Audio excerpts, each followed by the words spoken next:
प्रिय दर्शकों, नमस्कार।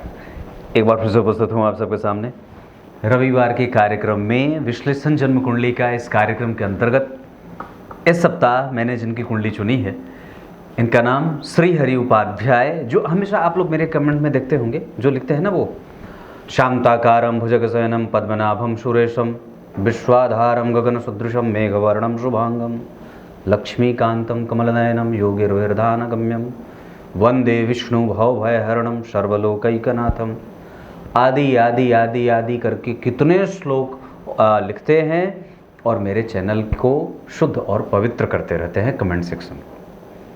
आज उनकी ही कुंडली है। बहुत बहुत धन्यवाद भगवान। आप भगवान का इतना नाम ले करके खुद भी हो जाएंगे, हो ही जाता है।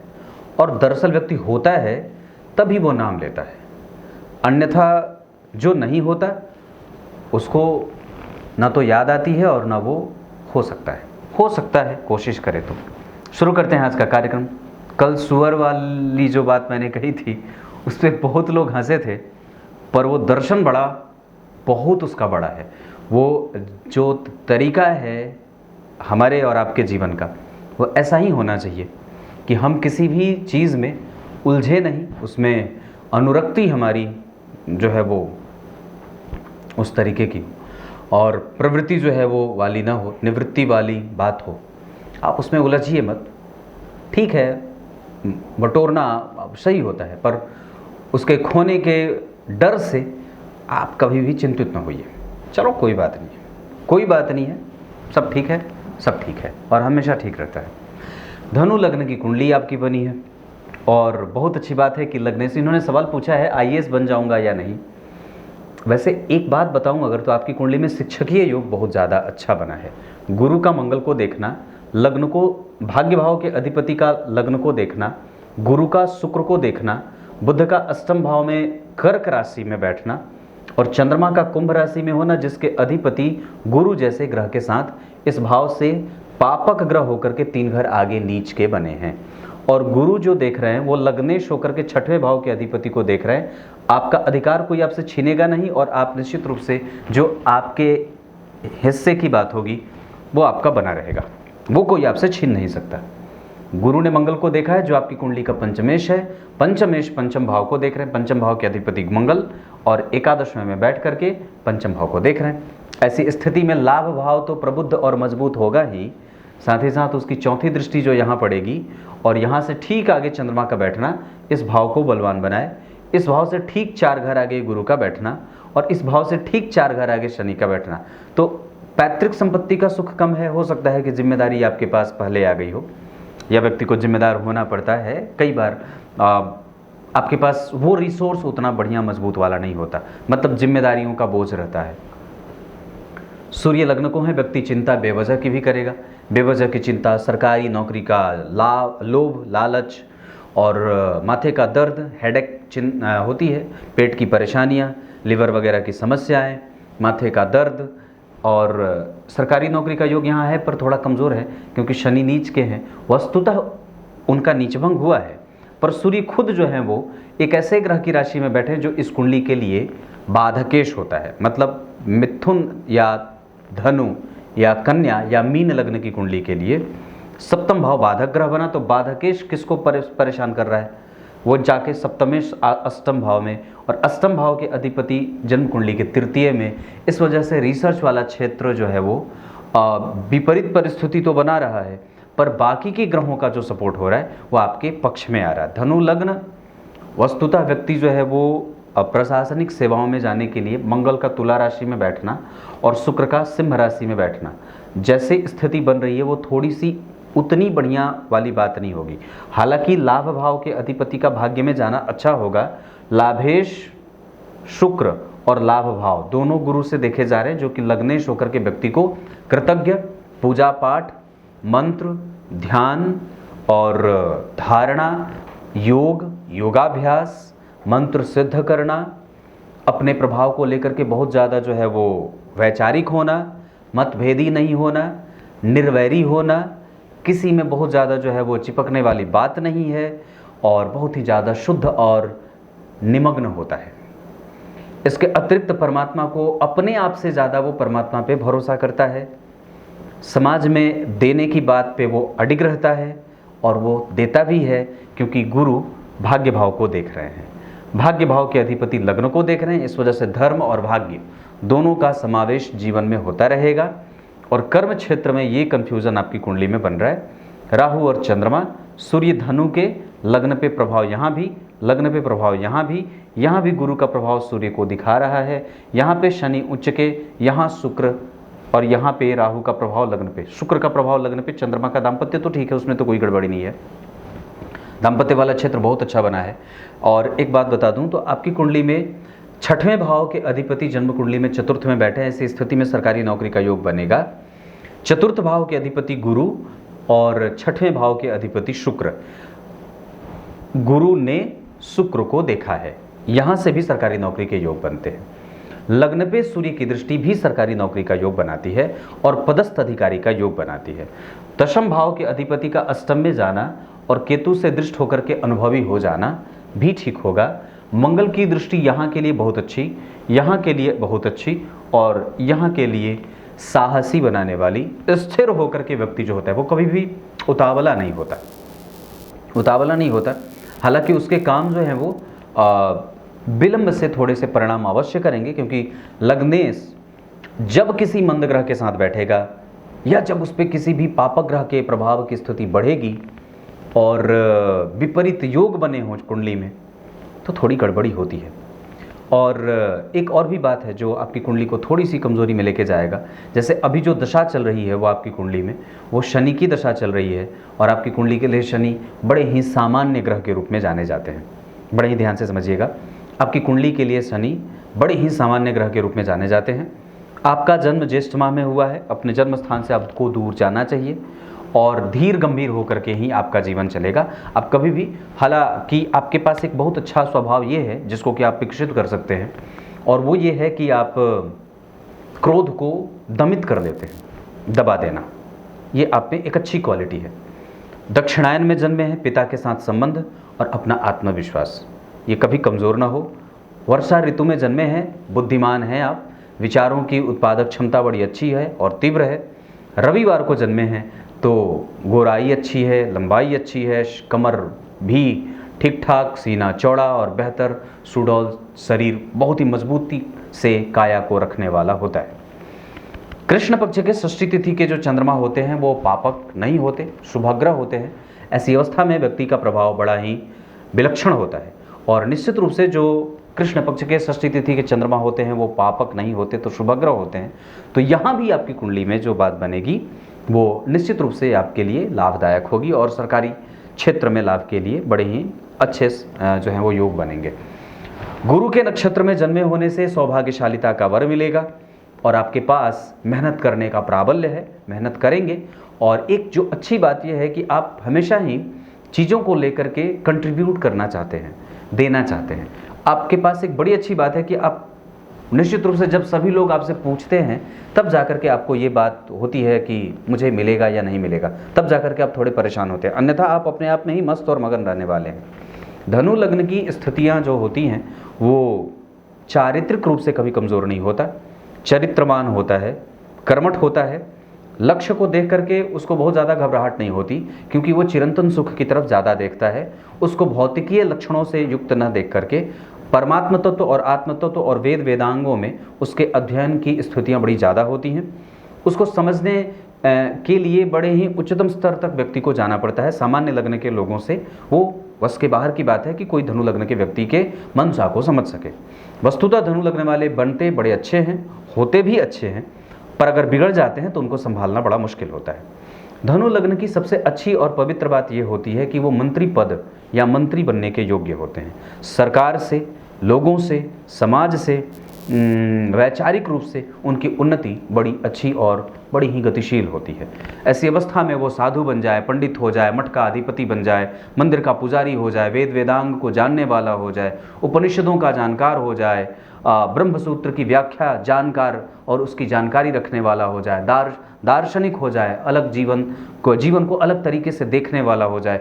कंपटीशन उसके जीवन में बड़ा कम होता है और इस वजह से वो जीवन को बहुत ही शालीनता से, बहुत ही गंभीरता से जीता है।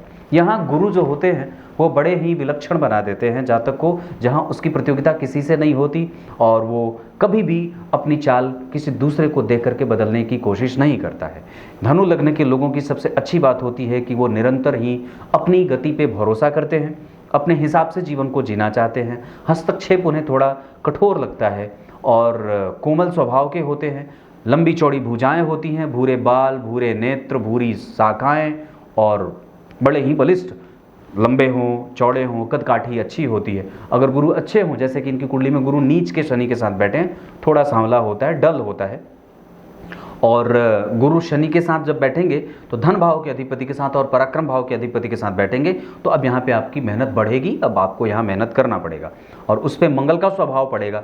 तो मंगल के प्रभाव के कारण और स्वभाव भाव पे मंगल का और केतु का प्रभाव व्यक्ति को थोड़ा सा उग्र बना सकता है। जल्दबाजीपन में उसको अगर निर्णय नहीं मिलता है तो कई बार वो थोड़ा व्यग्र होता है। ये एक सामान्य सी बात होगी। लग्न पे मंगल का प्रभाव तो व्यक्ति में मोक्ष पाने की गति बड़ी अच्छी होती है। वो तीव्रता से चाहता है कि नहीं, मुझे जल्दी ही ये छुटकारा मिल जाए, जीवन बड़ा जो है वो परेशान करने वाला है। सामाजिक उन्नति, समाज को देना, समाज से कुछ लेना नहीं, लोगों की सेवा करना, सुसुरसा करने का भाव जीवन में कम से कम आप भरोसे के साथ अगर जैसे स्थिति जो बन रही है, मंगल, शुक्र, बुध, सूर्य, गुरु, शनि, चंद्रमा, ये 1 2 3 4 5 6 ऐसी अवस्था में व्यक्ति को कम से कम 6 घर में सारे ग्रह 1 2 3 4 5 6 घर में सारे ग्रह बैठे हैं तो आप 28वें वर्ष के बाद ही कई बार आपका भाग्योदय होता है और 24वें वर्ष के बाद भाग्योदय के रास्ते खुलते हैं, जहाँ बहुत बड़ा बदलाव जीवन में देखने को मिलता है।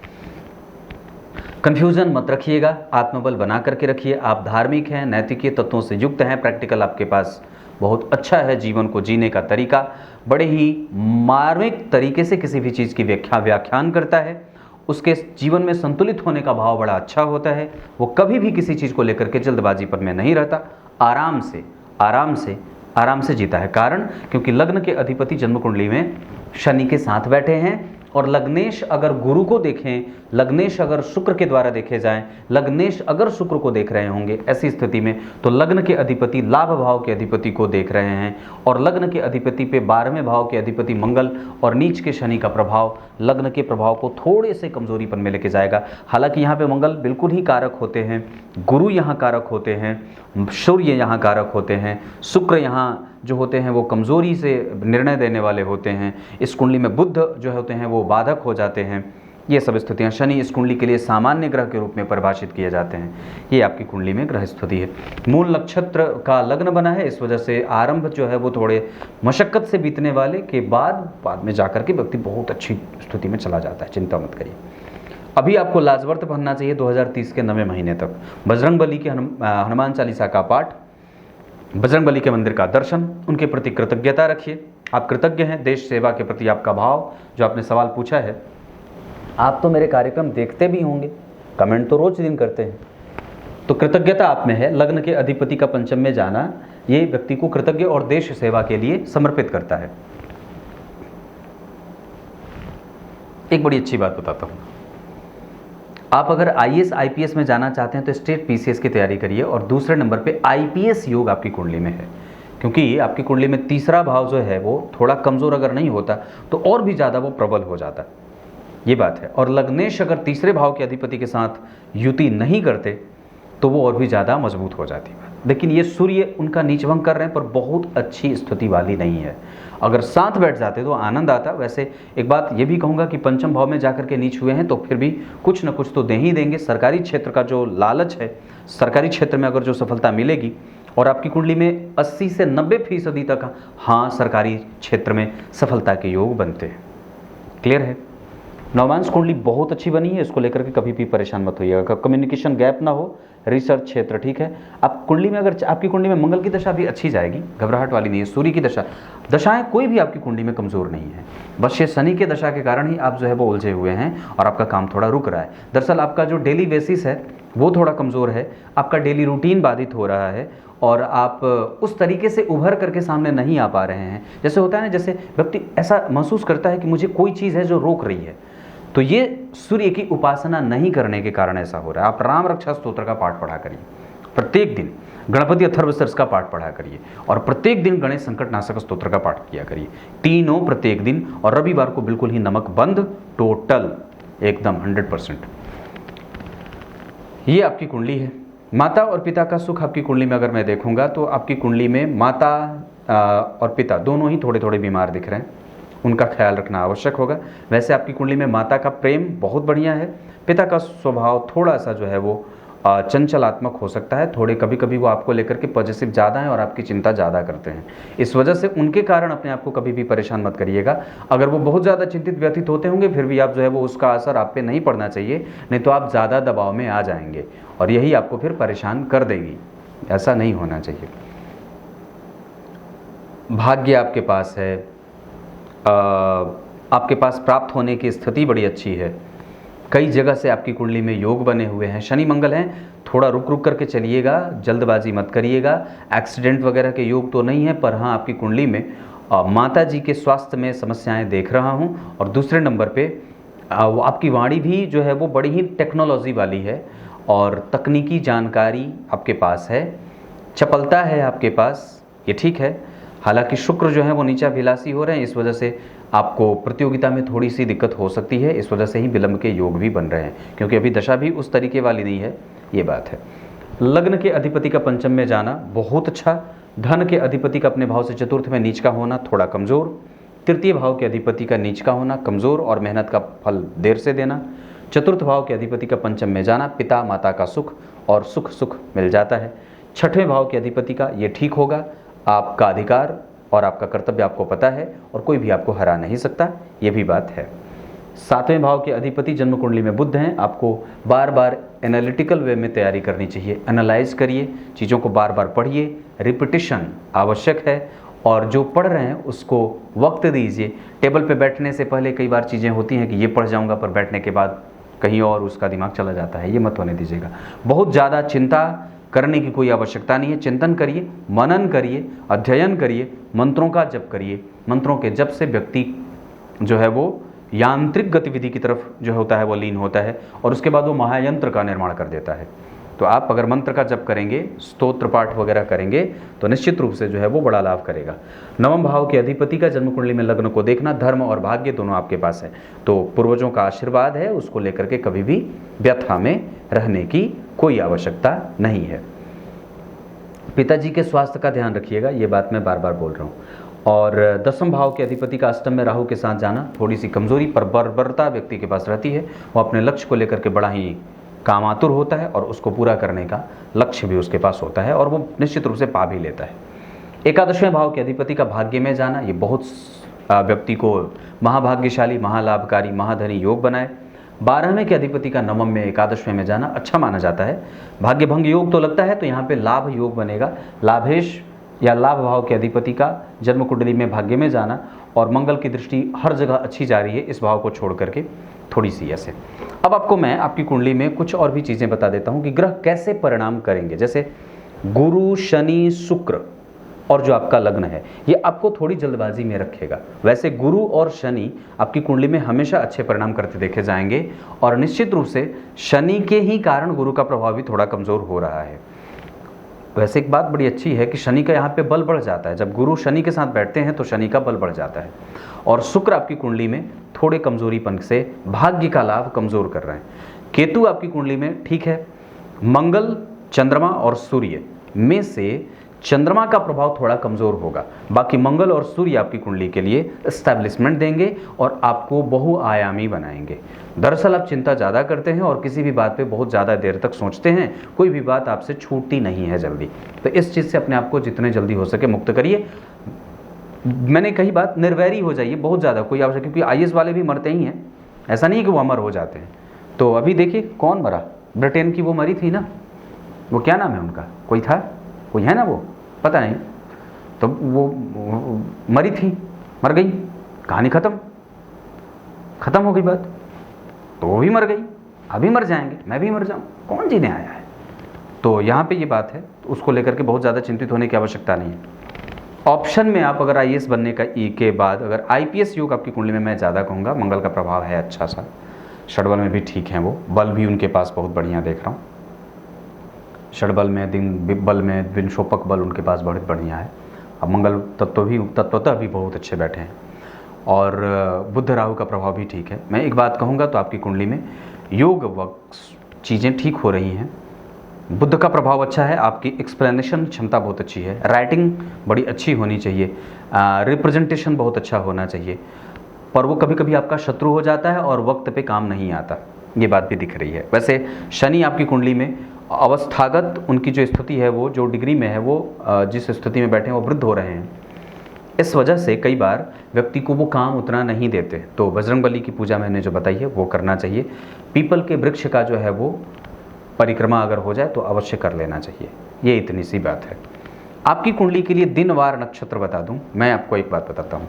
इस कुंडली के लिए 12 या 3 अंक अच्छा रहे, वैसे 5 तारीख भी बहुत अच्छी रहेगी। राशियां सिंह और मेष और तुला बहुत अच्छी रहे, दिशाएं उत्तर और पूर्व बहुत अच्छी रहे। नक्षत्र आपकी कुंडली के लिए चित्रा थोड़ा कमज़ोर, पर आर्द्रा, पुष्य, पुनर्वसु, श्रवण हस्त और मृगशिरा ये कुछ नक्षत्र अच्छे रहेंगे। कृतिका थोड़ा कमज़ोर है, विशाखा ठीक है। ये इतनी सारी चीज़ें, दिन वगैरह आपकी कुंडली में रविवार और गुरुवार बहुत अच्छा रहे, ये आपकी कुंडली की बात है। उत्तर पूर्व दिशा में धन कमाने जाना चाहिए।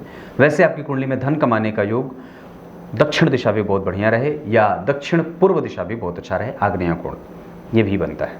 विवाह अगर कभी भी करना होगा तो सिंह राशि की जाति का या कन्या राशि की जाति का, या फिर आपकी कुंडली के आधार पे और मेष राशि की जातिकाएं भी सफल दाम्पत्य के लिए ठीक रहेंगी। दाम्पत्य ठीक है, दाम्पत्य को लेकर के तो कभी कोई टिप्पणी नहीं करूंगा, बहुत अच्छा है शनि उच्च के बुध के साथ। और मैं समझता हूं कि आर्थिक रूप से कभी कमजोरी वाली बात नहीं है, गुरु केतु के साथ बैठे हैं, पूजा पाठ वो थोड़ा सा कम करेंगी, पर ये सुंदरता और दाम्पत्य के इस क्षेत्र को लेकर के कभी भी संशय वाली बात नहीं है।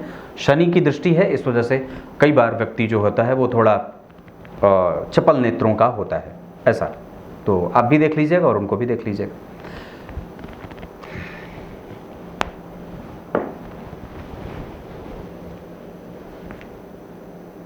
सरकारी वाहन का सुख कैसा है, ये सवाल का उत्तर देखता हूं। है, अच्छा है, आप कोशिश करिए। कब तक, अब बताता हूं। आपकी कुंडली में 2000 आप 1999 के हैं, तो अभी तो वक्त आपके पास बहुत है भाई जी, क्यों चिंता कर रहे हैं। अभी तो आपके पास मैं समझता हूं कि बहुत लंबा वक्त है। 2028 के मार्च के बाद तक भी आपके पास बहुत अच्छा वक्त रहेगा। 30 तक आपके पास है, आप देख लीजिएगा कि आप 30 तक कहाँ रहेंगे, आपकी अवस्था कैसी रहेगी। पर निश्चित रूप से अभी आपके पास लंबा चौड़ा वक्त है। आपको परेशान ये कर रहा है, शनि ही परेशान कर रहे हैं, इस वजह से लाजवर्त की आवश्यकता बहुत महसूस करता हूँ। तब तक के लिए बहुत बहुत नमस्कार।